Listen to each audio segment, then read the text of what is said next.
The median survival of glioblastoma is about 15 months. At this point, there are a few other cancers that have such a poor track record, either in our ability to treat them or in overall survival.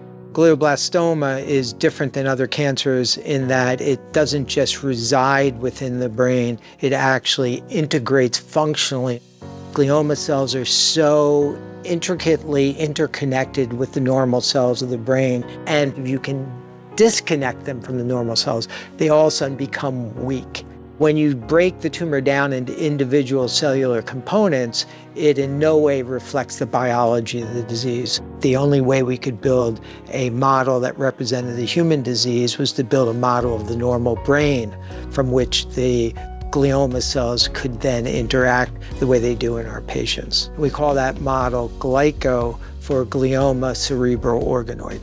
We retro-engineer the patient's own glioma stem cells into that cerebral organoid to reproduce the interaction and the functional integration of the glioma tumor cells with the normal human brain cells.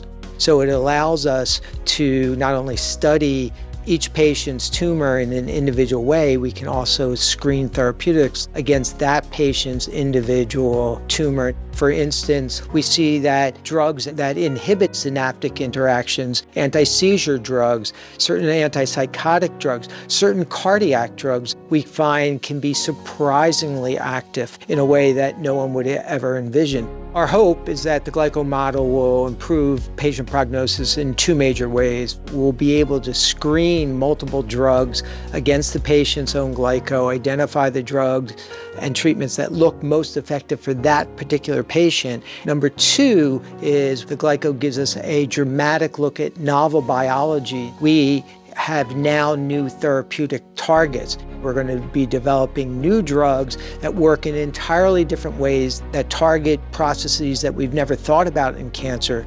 Working at New-York-Presbyterian has been integral to allow my group and myself to pioneer this work.